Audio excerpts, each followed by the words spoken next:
when you begin to change the way you look at things, things will begin to change.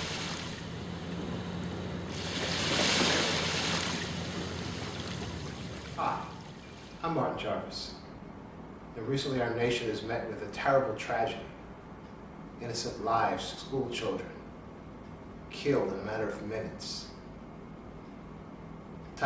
Broke a nation's heart. I think we need to consider what has happened. I think we need to consider a lot of things. We wear masks too often. Masks that hide our feelings, masks that hide who we really are. Especially we found this past political season, 4 years of political season, we've been some angry folks, spouting a lot of rhetoric behind masks. And we don't mind harming folks, we don't mind attacking folks, but still behind masks. Even if we're not physically wearing a mask, the mask is, there is a persona that we are not, that we project, and that's the mask. Not really who we are. But when situations like this tragedy arise, sometimes our masks begin to fall off. But what's even more unfortunate is when we've been wearing the mask so long that when the mask falls off, there's another mask.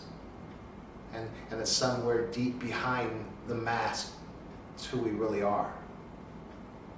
It's sort of like a wound or a scab that you have, on your hand that it's protecting something.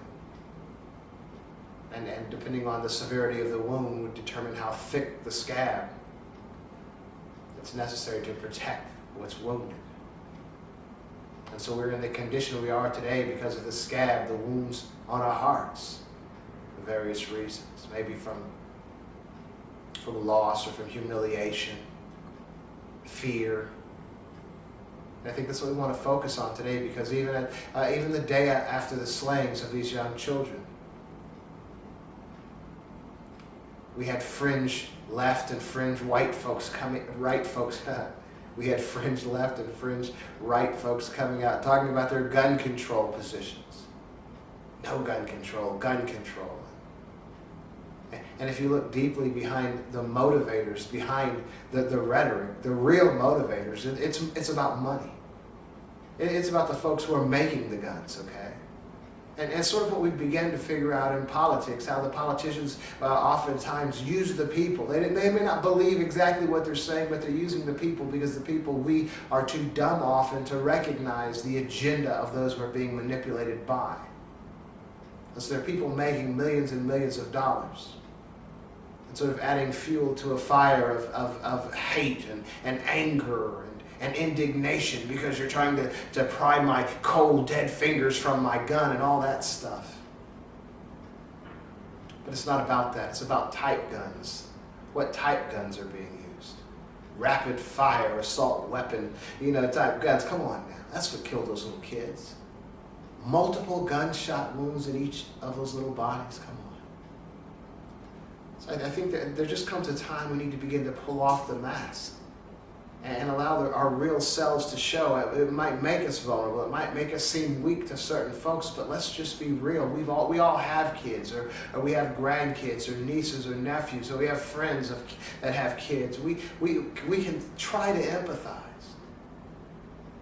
Well, what's real fortunate is that kids who are not directly involved in that situation, they're not really fazed by it. I have a 7-year-old daughter, and she's not really fazed by it, yet she's seen some of the news broadcasts and heard us talking about it. Because of the innocence of a child, because of the pure worldview that they have, they don't even get the heinous nature of what we have seen unfolding on the newsreels about that situation. But every adult has to be touched.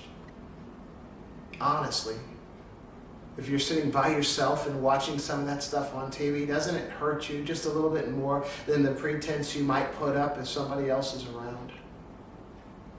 That's the honesty, that's the purity, that's that child in all of us that has been sort of corrupted over the years of our lives into adulthood.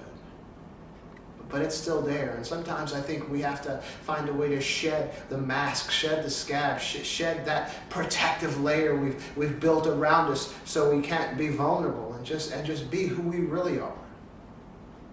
Because that's the only way this world is going to find wellness. We have to be able to empathize with the sufferings of others without first having to suffer ourselves. Because there is a way about things, whether it's a way that folks believe in God and karma, what goes around comes around, or just the reality of what seems to be unfolding before our eyes. That if you have something that's getting larger and larger, we could deny it for a while, but eventually you cannot deny it. My father was like a brilliant man, master's degree, taught at the local college. He was a chief master sergeant. He was just a lot of things, and he was a brilliant man to me. He smoked cigarettes, before they came out with a definitive, that these will, cause cancer and death. And as smart as he was, as intelligent as he was, he'd always say, well, nobody's proven it. They haven't proven it. They haven't proven it. So what do you think he passed away? What do you think he died of? Lung cancer from those cigarettes. He was wrong. How wrong do we have to be? How much suffering do we have to go through before we finally pull off our mask and say, okay, uncle, I give? I mean, we've seen it. We've seen a lot of killings. First of all, we've seen killings all over the world, in other nations, and oftentimes that our government has had a hand in, and other children have died in other nations that maybe don't look like us, don't speak the same language we do, don't worship like we do. But other parents have been bereft of their children in such heinous and even more heinous situations than this. But because they're so far away, there was like a lack of connection between us and them, and it really doesn't hit us that much. And so that we see even in our nation, things going on in our nation as far as in certain neighborhoods, in certain communities, people are dying all the time, but still, that's not my community. It doesn't hit me that hard. You find maybe a young African-American boy named Trayvon Martin, getting killed, but then still, with some Skittles in his hands, we find some way to justify that, so we really don't have to deal with it. Then it moves even closer to a theater. Some adults at a show in Aurora, Colorado, being cut down by an assault weapon. And it's closer to us, but it doesn't faze us that much. But now it's these kids. Now, who isn't moved by that in a nice neighborhood? I mean, what does it have to be? Is it like my father? Well, they haven't proved it yet. What will it take? What will it take? I'm asking you, what will it take? So, we're just going here. There's not really a definitive statement because I don't have a problem with guns. I think what we really need to check out or to begin to challenge are maybe our personal reactions and responses to things, even our opinions, and those who we've linked our arms with, just to make a point. And would we link our arms with the devil simply because there is a particular point that might be agreed, that we might agree with? And I'm not calling the devil either of the political parties. I'm just saying we truly, really need to sit back and do some introspection. Because there are certain decisions, certain agendas, certain ideologies, certain feelings and we can attach ourselves to and spout rhetoric and all if it's harmless. But we really, really need to begin to reevaluate what we have linked ourselves up with, and is the rhetoric that we have been involved in, are the agendas and the people that we have linked ourselves with, is it really harmless? I'm considering even the idea of the firearms. I've been a minister in this city for like over 25 years.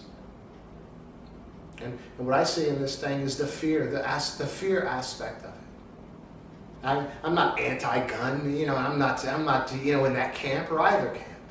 I used to love guns years ago. I even carried a holstered, concealed weapon when I was younger, even before it was legal. I don't have a problem with guns like that.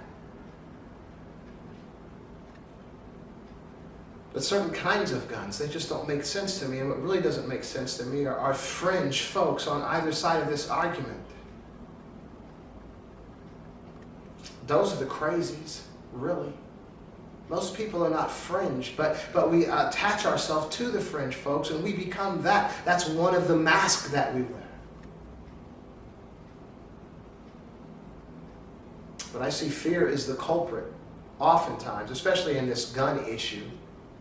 Fear from the one side is the fear of guns. I guess that makes sense, to be afraid of guns. But from the other side, when you take a man that is full of fear, a fearful man, that finds his courage in owning a gun, he'll never let that gun go. And so then he attaches himself to fringe folks in the gun lobby, which he's not really a part of, but buys into the argument, being manipulated by the particular side. Both sides manipulated. Come on, man. I don't know where this is going. This is like 2 days. We're filming this 2 days after that terrible situation in Connecticut. And it's like very difficult to even especially as a parent, to deal with. The hearts are heavy. They should be. But what's unfortunate for us, it's fortunate, I guess it's a coping mechanism, and it's the thing that makes sure we don't overheat, like you would have a thermostat on your radiator or something. But in time, it fades, the feeling fades, and then we go on to the next thing. If you're not one of the families who've been tragically and drastically impacted by this situation, you have your own soccer games and baseball games and Girl Scout meetings to attend, and life goes on. But what I'm suggesting today, and I'm asking you to consider, is that if things simply go on, what will be next? And what will it take for you? And I'm not pushing you or moving you either way. I'm just saying that whatever your position is on basically anything, my programs. I challenge, what you've bought into is my mantra.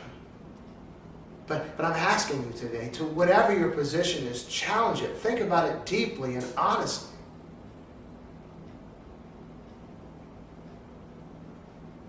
And if you're okay with it, fine. But if you feel like maybe you're just a little bit off, go ahead and budge.